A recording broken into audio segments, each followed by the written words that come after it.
আজকে আমি কিন্তু খুব তাড়াতাড়ি ঘুম থেকে উঠে গিয়েছি। তো এখন বাজে ৫টা ১২। তো হ্যালো এভরিওয়ান, কেমন আছো তোমরা সবাই? আশা করি তোমরা সবাই ভালো আছো, আমিও ভালো আছি তোমাদের আশীর্বাদে। ভিডিওর প্রথমেই বলি, যারা এখনও লাইক কমেন্ট করোনি তারা প্লিজ লাইক কমেন্ট করে দাও, যারা এখনও সাবস্ক্রাইব করোনি তারা সাবস্ক্রাইব করে বেল আইকনটি প্রেস করে রাখো, যখন ভিডিও রাখি তখনই যেন তোমাদের কাছে নোটিফিকেশনটা চলে যায়। দিনের মতো আজকেও আমি আমার কাজগুলো গুছিয়ে নিচ্ছিলাম। আজকে চৈত্র মাসের লাস্ট সোমবার, আমরা যাব বয়রা। আমাদের বাড়ি থেকে কিন্তু ৬ কিলোমিটার দূরত্ব রাস্তা। তো যাই হোক, আমি কিন্তু সকালে কথা বলতে বলতে অনেক কাজই সেরে ফেলেছি। তো প্রথম কাজ আমার স্বামীকে টাইম মতো খেতে দেওয়া। তো আমি কিন্তু চটপট করে রান্না করে নিয়েছি আর আমি আমার স্বামীকে খেতেও দিয়েছি। তারপর চলে গেলাম ঘরে। ঘরে গিয়ে দেখি আমার ঘরের অবস্থা তো খুবই খারাপ। তারপর আমি ঘরগুলোকে খুব সুন্দর করে গুছিয়ে নিয়েছি। এটা কিন্তু বাবা লোকনাথ, আমাকে একটু পরিষ্কার করে নিলাম। জয় বাবা লোকনাথ। তারপর আমার আনলাই যে কাপড়গুলো ছিল সেগুলো আমি বার করে নিয়েছি কাচবো বলে। তো আজকের ভিডিওটা অনেক বড় লং হয়ে গিয়েছে, সবাইকে অনুরোধ করব ভিডিওটা শেষ পর্যন্ত দেখার জন্য। আর যেহেতু আমি পুজো করতে যাব তাই আজকের কাজটা একটু বেশিই ছিল। তোমাদের দাদাভাই ঠান্ডার কারণে কিন্তু গাড়ি চালানো বন্ধ হয়ে গেছে। ডাক্তারই বলেছে একদমই গাড়ি চালানো যাবে না, তাইও আর গাড়িটা চালায় না। তো আমি এক সকালে কিন্তু দুবার উঠোন ঝাড় দিয়ে নিয়েছি, কারণ আমি উঠোনটা একটু গোবর দেবো। যাই হোক, মোটামুটি আমার কাজ কিন্তু প্রায় কমপ্লিট। আর ছোটো সোনা কিন্তু পাশে বই পড়ছিল, তোমরা দেখতেই পাচ্ছ সব সময় কিন্তু ও বই নিয়েই বসে থাকে। তারপর আমি সেই কাঁচা জামা কাপড়গুলো ধুয়ে দিচ্ছিলাম, আর আমার ঘরের সামনেই কিন্তু এই ট্যাপটা। তারপর আমি উঠোন গোবর দিচ্ছিলাম, বড় সোনা কিন্তু আমাকে জল বইয়ে দিচ্ছিল। যাই করো না কেন, আমি আগেও বলেছি বাড়ির তুমি যাই করো না কেন শাশুড়ির মন তুমি পাবে না। ওনার কাজ শুধু রান্না আর থালা বাসন মাজা। তো যাই হোক, তারপর আমি সোনাদেরকে খেতে দিয়ে দিলাম। আমি কিন্তু আজ খাবো না, কারণ আমি উপোস। তারপর আমি চলে গেলাম ঘরে, ঘরটা মুছতে। তো প্রথমেই বলি, আমার ঘরটা খুবই খুবই ছোট। তো আমার মুছতে গেলে বা ঘরে বেড়াতে গেলে খুবই সমস্যা হয়, শুধু ঘা গুঁতো খায় আর কিছুই না। আমি স্নান করে চলে এসেছি। তো চলো এবার আমি পুজোটা দিয়ে আসি। তো ফাইনালি আমার পুজো দেওয়া কমপ্লিট। তো আজকে কিন্তু আমি কিচ্ছু খাবো না, আমি আগেই বলেছি। তো খাবো শুধু সাবু আর কিছু ফল। তো তোমাদের দাদাভাই আমাদেরকে এনে দিয়েছে। আর আজকের রাত 10টার সময় যাব বয়রা। ওখান থেকে কপোতাক্ষ থেকে জল নিয়ে বাবা ভোলানাথের মাথায় দেব। তো তোমরা কিন্তু ভিডিওটা ফুল দেখতে থাকো, কেউ স্কিপ না করে কিন্তু ভিডিওটা দেখবে। আর কেমন হচ্ছে তোমরা কিন্তু অবশ্যই জানাবে। তো চলো, দেখা হচ্ছে রাত 10টা। তো আমি কিন্তু সোনাদের খাইয়ে ঘুম পাড়িয়ে দিয়েছি। তারপর আমি স্নানও সেরে নিয়েছি। তারপর আমি একটু ফুল আর একটা ঘট নিয়ে নিয়েছি। তারপর আমরা চলে গেলাম সেই গন্তব্যস্থানে। আর কিছুটা সামনে একটা মন্দির আছে, সেই মন্দিরে একটু প্রণাম করে নিলাম। তারপর আমরা হাই রোডে উঠে, এটা হচ্ছে গ্রহরাজ মন্দির, এখানেও প্রণাম করে নিলাম। তারপর কিন্তু আমরা গাড়ির জন্য ওয়েট করছিলাম।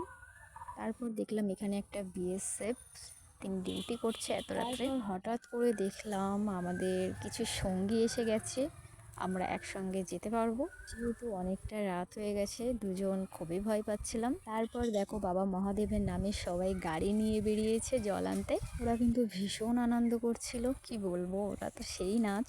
আমাদের একটু খারাপ লাগছিল, কারণ বাবা ভোলানাথের নামে যখন যাচ্ছি, একটু বাবা ভোলানাথের নামে গান করতে পারতো, ডিজে গান না করে। যাই হোক, যাদের যেমন মতিভ্রম বা যাদের যেমন চিন্তা ভাবনা। তারপর আমরা কিন্তু গাড়ি পেয়ে যাই, আমরা গাড়িতে উঠে যাই। এটা কি জানো তো, বাংলাদেশের বর্ডার লাইট জ্বলছে। এই দৃশ্যটা কিন্তু আমার কাছে খুবই ভালো লাগছিল, তাই তোমাদেরকেও একটু শেয়ার করলাম। তো তারপর আমরা ফাইনালি কিন্তু পৌঁছে গেছি বয়রা কপোতাক্ষ নদীর কাছে। তো কিছুটা দূর হেঁটে যেতে হয়। তো তারপর আমরা কিন্তু প্রায় বাংলাদেশের দিকেই যেতে চলেছি। কিছুটা গিয়েই দেখি প্রচুর চেকিং চলছে। তো আমি তো অবাক হয়ে গেছি। তো তারপর ফাইনালি আমরা ভিতরে ঢুকে যাই। তো এই হচ্ছে বাংলাদেশের কাছে একদমই। এর আগে কিন্তু আমি 2বার গেছি, আর এবার দিয়ে 3বার হলো। এর আগে কিন্তু অনেক মানুষ ছিল, আর এবছর অতটাও মানুষ ছিল না, কিন্তু ভিড় ছিল, অতটাও ছিল না। জায়গায় জায়গায় যা পুলিশ, কি বলবো তোমাদেরকে। তো এই দেখো বাংলাদেশ, এইদিকে বাংলাদেশ, আর যে লাইট চলছে ওটা হচ্ছে বর্ডার, বর্ডারের ওই পাশে হচ্ছে বাংলাদেশ। তো এই হচ্ছে কপোতাক্ষ নদী, এখান থেকে জল নেব। আর এই হচ্ছে মন্দির, দেখেছো?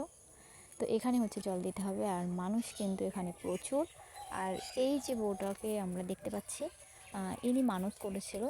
তো সেই মানতটা হয়তো পূরণ হয়েছে, তাই উনি সব সন্ন্যাসীদেরকে গামছা দান করছিলেন। তো আমি যেখানেই যাই সেখানে শুধু মানুষের কথা শুনি, কি আর করব, ভিডিও তো বানানো আমার কাজ, তাই আমি ভিডিও বানাই। সেখানে গিয়েও কিন্তু অনেক মানুষে অনেক কথা বলেছে, কিন্তু আমি কারোর কথা করা যাবে, এটাই তো আমি আমার কাজ।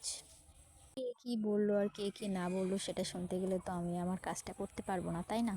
তবে যাই হোক, সামনে কিন্তু অনেক পুলিশ ছিল, আমি শুধু পুলিশ দেখছিলাম আর কিছুই না। তারপর পাশে যে ঘরটা ছিল সেটা কিন্তু শ্মশান ছিল। এখন আমি একটা আমার মনের কথা বলি, যারা ভগবানকে বিশ্বাস করো না তারা এই ভিডিওটা জাস্ট দেখবে। ভগবান কি জিনিস সেটা তো এই ভিডিওতেই আছে। যারা ভগবানকে বিশ্বাস করো না শুধু এই ভিডিওটা দেখে যাও, তোমাদের গায়ের লোম খাড়া হয়ে যাবে। আমি বলছি গায়ের লোম খাড়া হবে, আমারও হয়েছে তাই আমি বলছি। বাচ্চা থেকে বয়স্ক মানুষ সবাই এখানে সন্ন্যাসী রয়েছে, বয়স্ক থেকে ছোট মানুষ সবাই এখানে সন্ন্যাসী হয়েছে। শুধু দেখতে থাকো। আর এই পুজোটি হচ্ছে পার্টসান বলা হয়, তো এই পার্টসান নিয়ে সবাই আগুন ধরানোর চেষ্টা করবে, কিন্তু আগুন ধরাতে পারবে না। সেই ভিডিওটাই আমি এখানে তুলে ধরেছি, তোমরা সবাই একটু দেখতে থাকো।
তো আমি আর কি বলবো, আশা করি তোমরা সবাই দেখতে পেয়েছো আগুনের প্রভাবটা কতটা ছিল। তো তারপর পাট স্নান করার জন্য সন্ন্যাসীরা কিন্তু চলে গেছে। আর হ্যাঁ, একটা কথাই বলি, কপোতাক্ষ নদীতে কিন্তু আমাদের লাবাইনি, ওখানে অনেক বিষাক্ত সাপ ছিল বলে, তাই পাশে কোনো একটা পুকুর বা নদী ছিল, সেখানেই কিন্তু পাটটা স্নান করানো হয়েছে। আর এখানে দেখতেই পাচ্ছ প্রচুর ভিড় ছিল, সেই ভিড় পার করে কিন্তু আমরা ফাইনালি চলে গেছি নদীর ধারে, যেখানে পাটটা স্নান নদীর এত কাছে আমরা রয়েছি, আমরা কিন্তু এক ধাক্কায় কিন্তু নদীতে আমাদের পড়ে যেতে পারি। তো তারপর আমরা বাড়ি থেকে স্নান করে গেছি বলে সেই নদীতে আমরা আর স্নান করিনি, জল তুলে নিয়েই কিন্তু আমরা মহাদেবের মাথায় দিতে গেছিলাম। সেখানে কিন্তু প্রচুর লাইন ছিল, তো সেই লাইনটা টানতে কিন্তু আমাদের পাক্কা 1-1.5 ঘন্টা লেগে গেছিল। সেখান থেকে কিন্তু 6 কিলোমিটার হেঁটে আমরা আমাদের এখানের মহাদেব তলায় এসেছিলাম। তারপর সেখানে এসে লাইনটা দেখলে তো মাথা ঘুরে যাবে। তবে তার আগে দেখো বয়রাই যে কত ভিড় হয়েছে। এটা হচ্ছে বয়রার মন্দির, এখানেই আমরা কিন্তু আগে জল দেব। তারপর আমরা এখান থেকে বেরিয়ে যাই সোজা রাস্তায়, যেখানে আমাদের অনেক অন্ধকার ছিল, আমি কোনো ভিডিও শট নিতে পারছিলাম না। তারপর জানো তো বন্ধুরা, আমাদের এখানে কিন্তু রাস্তায় অনেকে ফল বা জল দান করে, আমরা সেটা কিন্তু কেউ নিইনি বা কেউ খাইনি, কারণ বাবার মাথায় জল দেবো সেই কারণে। পর 6 কিলোমিটার হেঁটে যে কষ্টটা না হয়েছে, সেখানে এই লাইন টানতে গিয়ে সেই কষ্টটা হয়েছে বন্ধুরা। তারপর যাই হোক, আবার এখানে এসে একটা কলে গিয়ে স্নান করে নিয়েছিলাম। তারপর কিন্তু আমরা বাবার মাথায় জল দিয়েছি, কিন্তু ফাইনালি কিন্তু আমরা মন্দিরের কাছেই চলে এসেছি। মানুষ কিন্তু দাঁড়িয়ে থাকতে পারছিল না, তারা কিন্তু বসেছিল। আর এখানে আমি একটু ভিডিও শট নিয়ে নিচ্ছিলাম, কারণ আমিও আর দাঁড়াতে পারছিলাম না, সেই কারণে। এই টাইমটা যেন আমার ভীষণই ঘুম পাচ্ছিল, কি আর করব, সারাটা রাত তো আমি জাগতে পারি না। আজকে ফার্স্ট টাইম আমি রাত জাগলাম, বছরে 2বার করে রাত জাগি, একটা শিবরাত্রে আর চৈত্র মাসের এই লাস্ট সোমবার। আমি জানি না বাবার এই দিনগুলোতে বা বাবার পুজোতে আমার কোথা থেকে এনার্জিগুলো আসে।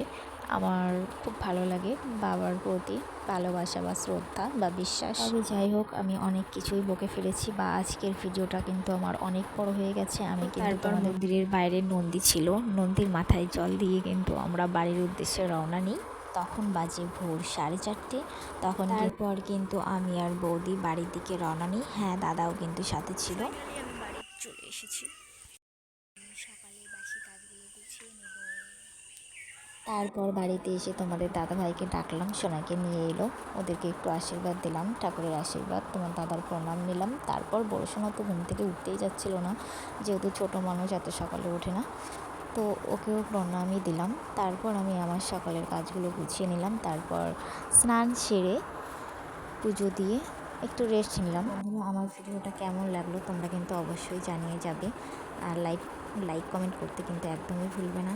তো আর হ্যাঁ, আমার ভিডিওতে যদি কোনো ভুল ত্রুটি হয়ে থাকে তোমরা প্লিজ ক্ষমা করে দিও। আজকে এই পর্যন্ত ছিল ভিডিওটা। তোমরা সবাই ভালো থেকো, সুস্থ থেকো, সাবধানে থেকো। আজকের মতো টাটা।